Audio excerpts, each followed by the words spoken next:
The SharePickers podcast. And joining me on the podcast here, backed by popular demand, it's John Meyer, mining analyst, part of SP Angel. John, do you know, I'm not personally in resource companies, but I do like the macro picture you gave and some of the companies you talk about, because, of course, the macro picture affects everything. You know, when it's bullish on the commodity side, the entire world economy is bullish, isn't it? In fact, Dr. Copper is a good example. By the way, John, have we just got you on lunchtime shift? You're just about to start catering for some people there. I can see you in the background. If you're checking this out on video, you can see John is in it's quite a high-tech kitchen there. Where is that, John? Yeah, I'm in my kitchen at home in central London. And I'm stuck here because I've broken my collarbone. So it's been fixed. The surgeon has put a titanium plate in there, and I'm just keeping it at home to avoid breaking it again. Do titanium plates? I mean, that's on the NHS, I suppose, is it or not? If you're paying private, I mean, does the price of it go up when titanium goes up? Well, it probably does, but thankfully, Oh, you're frozen, John. I think the titanium's interfering with reception. somebody tried to call me. That was annoying. Yeah. Oh, okay. Sorry, I thought it was titanium then. Trying to interfere with reception. But there we are. Yeah. Okay. So anyway, let's talk about copper and lithium. Two very hot, future-proof commodities, really, aren't they? I mean, like I said, copper, we're going to need more of that, and lithium, we're going to need more of that. And you're saying at the moment they're looking a little bit bullish. Is that right? They're looking very bullish. And if you say you're not in the commodities sector, Justin, I think you're going to end up, with a lower performance than you should have, because although it's been a very tough sector to start for a while now, probably for about 3 years, it is definitely on the turn. Copper prices, lithium prices, even rare earth prices are going up today. I do like that. Look at that. You can see the copper price there, John. I mean, if I just draw a simple line, previously, it's struggled to get above the sort of, I don't know what denomination it is. 4 I've got here. What is that? Tons, kilos? Well, I don't know what that is. But on the chart, it should be US dollars a ton, I hope. Dollars a ton, yeah, $4 a ton. And it tried to break that back in July last year, and it didn't quite do it. And he's had a couple of failed attempts to get even near that. But now, look at this. So a couple of days ago, what happened to copper? Why did it rally like that? Well, a bunch of funds have clearly decided to pile back into the copper market. There's a lot of new long positions taken out, not just on the LME, but on the SHFE in Shanghai. And I suspect we'll see this on COMEX as well. So the fact is, there's quite a lot of growth going on around the world. The Fed is getting ready to start reducing interest rates in the US. And they refer to that as the pivot. So when that happens, I think there'll be new growth probably all over the world as other central banks follow the Fed and start cutting rates back down again. And this is expected to, as I say, create new growth. Importantly, we've also seen reports out of BYD, the Chinese electric vehicle company, that their electric vehicle sales are rising again. Now, a lot of this is to do with price cutting. There's very competitive pricing on new electric vehicles coming out of China. This is forcing everybody else to slash their prices on these new shiny cars, but that is driving new demand, and that's great news, to be honest. Yeah. Well, do you know what is? I was looking there. I mean, where we've just broken out from here. If you go back, it literally hasn't been this. It was going down last time, but it was almost. We're now at almost a year high. Well, April last year was at this high. So we had a big, pull up. Let's look at this sort of how the father went up on that day. So did a 3.26% a few days back. Was that on Wednesday? Little sort of rest a day yesterday, and it's back up again today. But it's certainly it seems like it's breaking out of that range that it's been in for close to a year. So that's good signs, I suppose. All right, so BYD doing well, and Tesla stock. I mean, I remember Elon Musk laughing at BYD when they first came out. He did an interview, and the interviewer said they're going to be a dominant force in the EV market, and Elon Musk just laughed. He just laughed in the face. Have you seen them? And but now I think they're having the last laugh. I mean, if you look at Tesla price, some people are saying maybe he's selling the stock. But look at this, Tesla. It's got a downward trend. It was up at what, $400 a share back in November 2021. It's now $160 a share. So there we are. Okay, lithium then, John. You're saying lithium. I can't get the chart of lithium, but you're saying lithium's rising, yeah? Lithium carbonate prices hit a low of about $12,000 a ton. We're now at $15,000. It's all turning around really quite quickly. The Chinese slashed production of lithium carbonate. What had happened was they'd overproduced on the battery packs, expecting better sales in January and February. In fact, they had worsening sales numbers in January and February. And remember, we're comparing year on year. So with when they came out of 3 years worth of lockdowns, and there were elevated sales a year ago. But what's really driving the market is this sudden turnaround in the last few weeks, as reported by BYD, that sales are taking off. Now, yes, some of that's to do with the price discounting, but some of it's to do with new confidence with consumers. Now, all is not well in China because we still see property prices coming down in China. We still see consumers being really cautious with their cash over there. Till now, in fact, the American consumers, Western consumers have been relatively resilient. And what we've not really been focusing on so much is what's going on elsewhere in the world, because quietly but surely the other BRICS countries have been growing. Now, let's not include Russia in all of this, but you look at Indonesia, look at Brazil, look at all these other developing nations around them. They are becoming the new consumers that China is selling into. So China is less and less reliant on the West for selling all the products that it's now trying to sell. But it is good at opening up those markets. Okay, well, let's have a look at one of the plays, for lithium, I suppose, Atlantic Lithium. And it's been struggling to the price, since that short seller on his partner came out, that note, which was unfounded completely, basically. It was a complete red herring. It's struggled. But of course, that paired in with the lithium price. And I always look at this because I think I do like this as a resource company. And I like the fact that CEO Neil there has a lot of skin in the game. And I'm thinking if lithium's going to take off, this is a very good play on that. Because, like I said, they're going to go into production on it in 2025, which less than a year now of starting production then. So that's not too far away, is it? Yeah, I'm with you on that. Atlantic Lithium is definitely one of the better lithium stocks around in the world. The project is all ready to go. The Ghanaian government is right behind it. Management have a lot of skin in the game. In fact, they keep buying more and more shares. And it's not just Neil Herbert, the CEO. It's the CFO. It's other directors. They're all right behind it. It's a good quality spodumene project, and it will have no trouble selling the spodumene to its off-takers. It's backed by Piedmont. Now, we know that Piedmont Lithium in the US has had a few cash issues. They've sold some shares recently.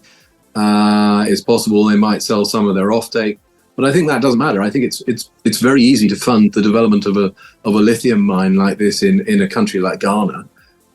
So I'm not at all worried about the state of play at Atlantic Lithium. I mean, it's more challenging in so many other parts of the world to get these things up and running. And having sat down with the Ghana government and the Ghana Sovereign Wealth Fund, we know that they are bang on behind this company. Yeah, I think it'll go on a nice tear once the lithium starts picking up, and I think it'll do very well. That yeah, I do like that. Okay, and yeah, so any other lithium plays? I mean, there are a few, aren't there, in the UK? But what comes to mind? I'm more familiar with Atlantic Lithium because I obviously spoke with Neil quite a bit. But any other thoughts? Any plays out there? It's worth looking at Savannah because they're in Portugal. Okay, there's been a bit of fuss in Portugal recently because the president has been involved in a corruption scandal, which is not related to Savannah Resources. It's related to other lithium licenses in Portugal. But of course, there are journalists out there who don't care about the facts. There are people writing stories suggesting that Savannah is somehow involved in this corruption scandal. That, again, is just simply not true. But it's difficult. Once those things are out there, it's difficult to countenance them. In the meantime, Savannah's just getting on with the job. And what we notice this week is that their major Portuguese shareholder has been quietly buying shares up in the background. So my money's with his money. And I think this is going to be a very good recovery play for investors who are brave enough to get in there. Yeah, well, it's starting to recover nicely. Look at that. From the 21st of Feb, it was like 1.6 pence a share. It's now 2.9 pence a share. So it's rallied strongly in recent sessions. So that's good. Any other news, John? You were talking about a fundraiser at Arc Minerals. I was surprised by the share price. I hadn't looked at that for a while. And it's been taking a hammering. They came up with some good news recently, didn't they? And then also it's just gone downhill from from November. It was at 4 pence a share. Now it's at 1.85 pence a share. So how much did they raise? Let's have a look here. I think they raised 4.5 million. Let's have a look. Yeah, so I think it was 3.5 sticks in my head. No, 4.14 in aggregate. Okay, yeah. Yeah, I was looking at buying some shares in ARC because I believe in exploration in Zambia. I will certainly be investing more money in Zambian exploration. I'll probably put my money into B Metals, which is a Canadian listed company, which has some territory closer about. And I've got some private investments in Zambia which are doing quite well. So it's somewhere where we reckon there'll be more discoveries made. And I was looking at the price of ARC, thinking this is quite low, but I'm kind of held back because the board. I wouldn't trust the board to run a corner shop, frankly, anywhere, let alone Bradford, for example. So I just think they're a complete shambles. They don't know how to manage their cash resources. They keep raising. They raise money at. Well, they waited till they've run out of money, and then they've raised it at a very low level. There's a warrant in there as well. I just don't think these guys know how to run a mining company. Yeah, well, and of course, that is key, isn't it? If you've got management who don't seem to know what they're doing there, because I said that was talked about quite a lot. Arc Minerals, like I said, that you can see that range. It was quite a lot of interest in there, and it was up to sort of 3 pence. And it broke down from that. And I don't know what happened there, but it rallied again. And there's obviously rumours that they needed a fundraise. And when that sets in, there's rumours you need a fundraise. That's a death spiral, isn't it? Because, you can't, the company can't deny it because you just have to look at the balance sheet pretty much. And so what you should be doing, Larry, a clever company, in a pre-revenue company, so they're clever. You wait till there's share price, strength. And it doesn't matter if you don't need the money. That's the thing. When you need the money, that's when it gets desperate, isn't it? Because everyone knows that. People start selling, and you try and get a placing away, and you can't because the share price is just going. It's so volatile, going down and down, and people are worried about that price going down. Discounted fundraise, so more people sell, and it becomes more difficult, doesn't it? And in the end, you do a fundraise way below where where the price was in the market like a month ago. So it's almost like managing that share price cycle, isn't it? In resource companies, raise into strength. I think the problem is when you get a bunch of self-serving directors that just don't really understand the junior markets and the way they work, and all they're interested in doing is promoting their other businesses. And for example, Brian McMaster runs Jangada or Jangada Mines. Jangada Mines, yeah. And some of the stuff they've put out on Jangada over the years on their Pitombras project in Brazil, just complete rubbish. I mean, more red flags than you see on a Moscow parade in Red Square. So it's what a shambles these people are. Yeah. Well, the thing is, it's good. We need people like you to step in and say this, because there are many private investors in the resource sector. You can look at grades and all that stuff, but they're not really experts at it, and you sort of rely on what the company says to a certain extent, unless you get an independent third party saying, that's these results aren't that good, or it isn't worth that a resource, So, because it's hard to know as a private investor unless you specialize, and spend all your time in that kind of area and that commodity, then you're not going to know. So while you do tend to rely on what the company says, and they say they're, cracking results and all that stuff, you believe them. Well, we're here to call it out and call a spade a spade. Look, the good thing is that Anglo American are effectively running the exploration program. They are the guys spending the money on the ground. They are backing the company. Yeah. But the guys at Anglo American must really wonder what's going on at ARC when they see this sort of fundraise with all these warrants being sold around the market.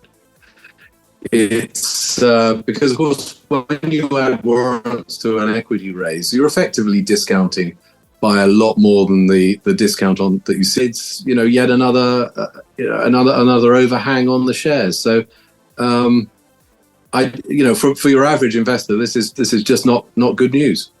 Yeah.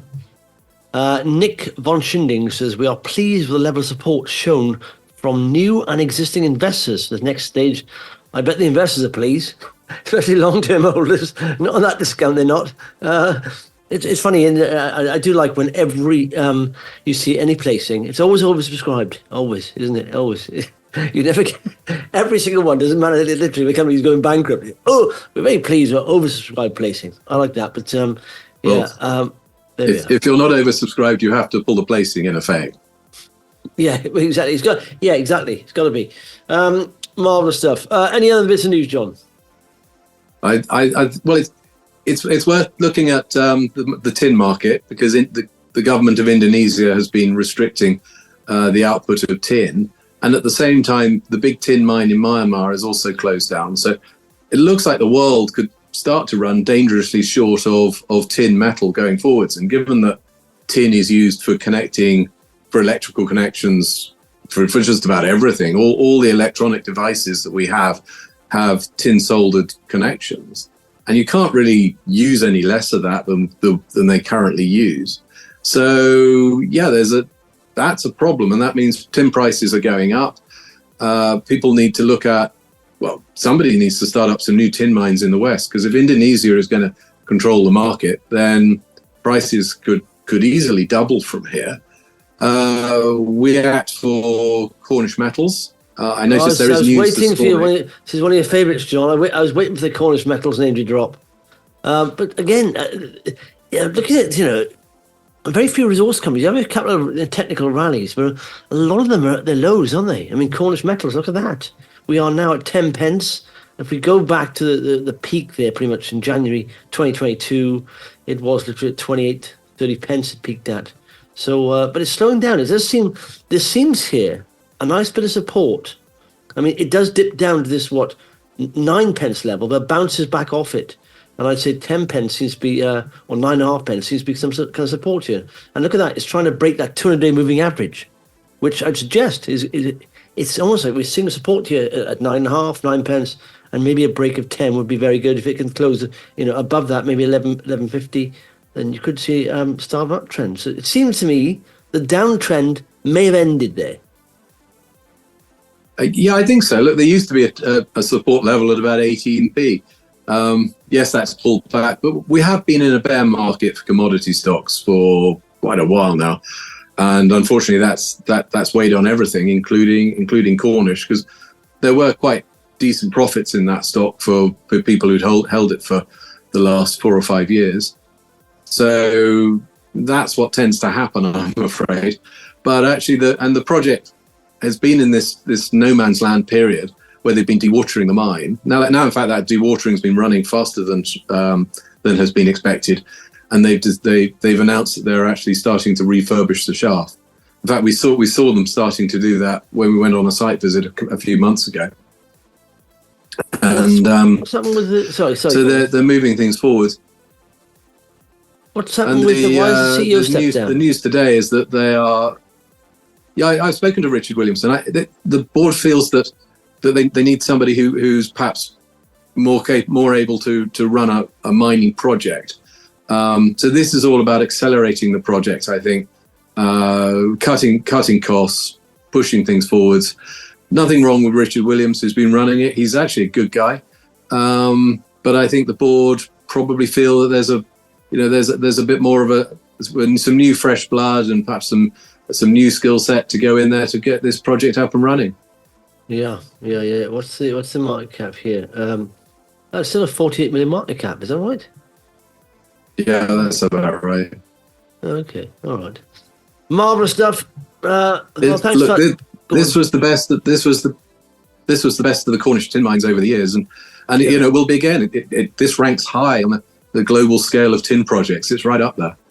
Yeah. No, I think. Listen, I say at the moment I haven't been in resource companies for a while, but I do keep an eye on resource companies because I know when they move, they really move. And you're right when you say if you haven't got exposure to some resource companies, then your portfolio won't perform as well as it should, because like I said, they do start to rocket when they start going. And so I think now is a good time to start researching for people who are looking for good projects, because I think once we start seeing interest rates tick down, which has got to be this year, it is going to be this year, regardless of what month it's in. It's no point guessing that game, playing that game.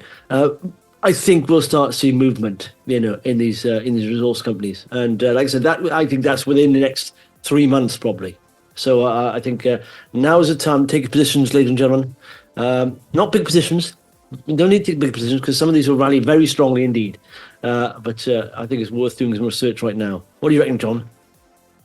I think you're bang on there, Justin. I think that we've suffered the bear market. We're now pulling out of it. Valuations are still low. I think there's a lot of ground to be made up, and I think that starts here. Yeah. Marvelous stuff. Cheers for that, John. Have a nice weekend, and speak to you next weeky. Thank you, Justin.